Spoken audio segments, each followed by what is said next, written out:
महर्षि अष्टावक्र समन्वयवादी नहीं बल्कि कटु सत्यवादी ऋषि थे। अष्टावक्र दुनिया के प्रथम ऐसे व्यक्ति थे जिन्होंने सत्य को जैसा जाना वैसा कह दिया। सत्य का ऐसा शुद्धतम वक्तव्य ना पहले कहीं हुआ ना फिर बाद में। ना तो वे कवि थे और ना ही दार्शनिक। उन्हें दुनिया के किसी भी शास्त्र में कोई रुचि नहीं थी। उनका मानना था कि सत्य शास्त्रों में नहीं लिखा है, शास्त्रों में तो सिद्धांत और नियम हैं, सत्य या ज्ञान नहीं। ज्ञान तो स्वयं के भीतर है। अष्टावक्र के पिता कहोड़ एक वेद पाठी ब्राह्मण और महापंडित थे। वे उद्यालक ऋषि के परम शिष्य और दामाद थे। वे इतने बड़े विद्वान थे कि राज्य में उनसे कोई शास्त्रार्थ में नहीं जीत सकता था। वे रोज वेद एवं शास्त्रों का पाठ किया करते थे। अभिमन्यु की भांति अष्टावक्र भी रोज अपने पिता के वेद पाठ को अपनी माता के गर्भ में ही सुना करते थे। गर्भ में ही उन्होंने वेद एवं शास्त्रों के सिद्धांत एवं नियमों को आत्मसात कर लिया था। एक दिन उन्होंने अपनी माता सुजाता के गर्भ से ही अपने वेद पाठी पिता को कहा कि रोजाना वेद या शास्त्र पढ़ने से क्या लाभ? शास्त्र तो शब्दों का संग्रह मात्र है। इनमें तो जीवन जीने के सिद्धांत और नियम बताए गए हैं जो एक बार पढ़ने पर ही समझ में आ जाते हैं। ज्ञान या सत्य की ज्योति तो मनुष्य के हृदय में प्रकाशित होती है, इसलिए मनुष्य को आत्मज्ञान की तलाश अपने हृदय में करनी चाहिए। गर्भस्थ पुत्र की यह बात सुनकर उनके पिता कहोड़ ने अपना अपमान महसूस किया। वे क्रुद्ध हो गए तथा क्रोध में अपने पुत्र को ही शाप दे बैठे कि जन्म के साथ ही तुम्हारा शरीर 8 स्थानों से टेढ़ा मेढ़ा होगा। पिता का शाप सत्य सिद्ध हुआ। 8 जगह से शरीर वक्र अर्थात टेढ़ा मेढ़ा होने के कारण ही उस बालक का नाम अष्टावक्र पड़ा। एक बार मिथिला नरेश जनक ने शास्त्रार्थ सम्मेलन का आयोजन किया। इस हेतु देश भर के प्रकांड पंडितों को निमंत्रण भेजा गया। अष्टावक्र के पिता कहोड़ भी अपने अद्भुत पांडित्य के लिए प्रसिद्ध थे, अतः उन्हें भी विशेष रूप से निमंत्रित किया गया। राजा जनक ने आयोजन स्थल के समक्ष 1000 गायें बंधवा दी तथा गायों के सींगों पर सोना मंडवा दिया और गले में हीरे जवाहरात आदि लटकवा दिए। राजा ने घोषणा कर दी कि शास्त्रार्थ में विजय होने वाला पंडित ही इन गायों का स्वामी होगा, परंतु जो पराजित होंगे उनके लिए दंड का विधान किया जाएगा। सम्मेलन में पंडितों का बहुत बड़ा जमावड़ा लगा। अष्टावक्र के पिता भी शामिल हुए। ज्ञान चर्चा और शास्त्रार्थ के लंबे दौर चले। अष्टावक्र के पिता ने शास्त्रार्थ में सभी को पराजित किया, परंतु वंदनी नामक महापंडित से स्वयं पराजित हो गए। विजेता वंदनी द्वारा सभी पराजित पंडितों को जल समाधि दी गई।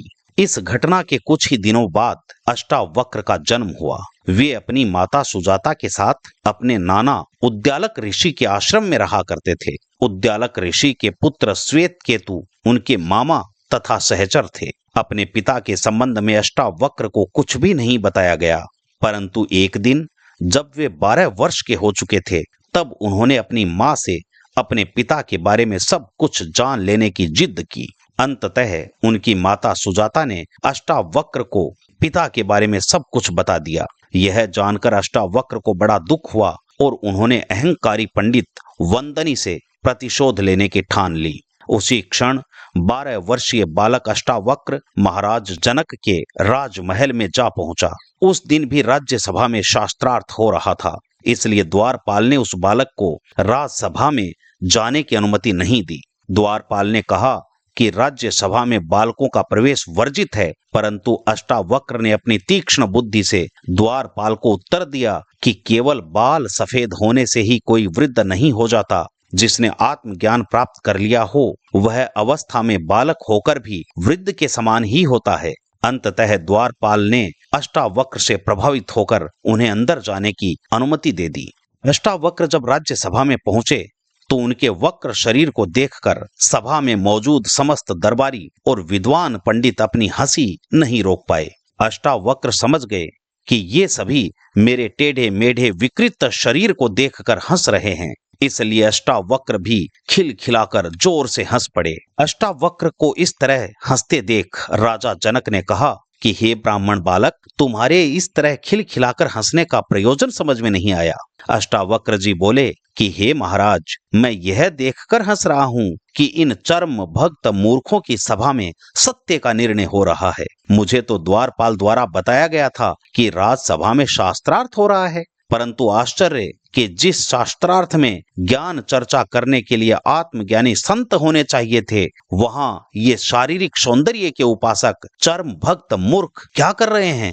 संपूर्ण सभा अवाक रह गई। राजा जनक भी सन्नाटे में आ गए, परंतु संयत स्वर में बोले कि हे ब्रह्मचारी, आप इन प्रकांड पंडितों को चर्म भक्त मूर्ख कैसे कह रहे हैं। अष्टावक्र ने कहा कि हे महाराज, सीधी सी बात तो है, इनको चमड़ी ही दिखाई पड़ती है, मैं नहीं दिखाई पड़ता। ये चमड़ी के पारखी हैं, इनको मेरा आड़ा तिरछा शरीर ही दिखाई देता है। हे राजन, मंदिर के टेढ़े मेढ़े होने से आकाश कहीं टेढ़ा होता है क्या? अरे घड़े के फूटे होने से क्या जल भी फूट जाता है? और क्या गन्ने के टेढ़ा होने से उसका रस भी टेढ़ा मेढ़ा हो जाता है?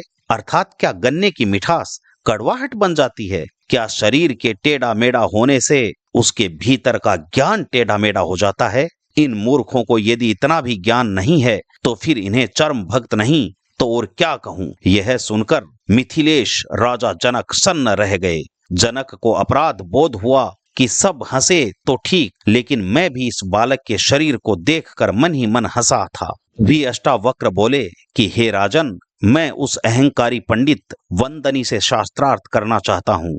राजा जनक भी महाज्ञानी थे। उन्होंने बालक अष्टावक्र का ज्ञान जानने के लिए उससे कुछ रहस्यमयी गंभीर प्रश्न किए, परंतु अष्टावक्र ने सभी प्रश्नों के सटीक जवाब दिए और तब राजा जनक ने उन्हें वंदनी से शास्त्रार्थ करने की अनुमति प्रदान की।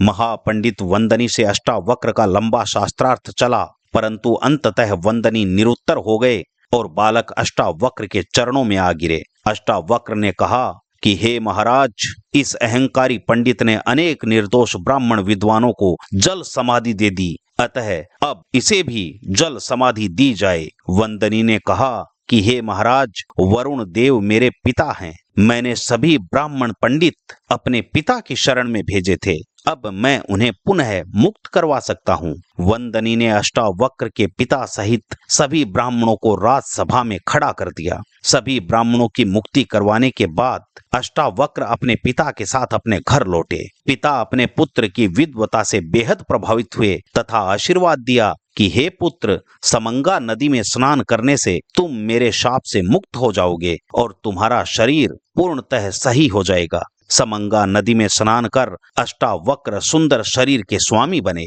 इधर राजा जनक बालक अष्टावक्र के दिव्य और अद्भुत ज्ञान से अत्यधिक प्रभावित हुए और रात भर सो न सके। दूसरे दिन महाराज जनक जब घूमने निकले तो उन्हें वही बालक अष्टावक्र खेलते हुए नजर आया। वे अपने घोड़े से उतरे और उस बालक के चरणों में गिर पड़े। कहा कि आपने मेरी नींद तोड़ दी। मैं समझता हूँ कि मेरी सच्चे गुरु की तलाश आज पूरी हो गई। मैं आपको अपना गुरु स्वीकार करता हूँ, अतः हे गुरुदेव, आप मुझे आत्मज्ञान प्रदान करने की कृपा करें।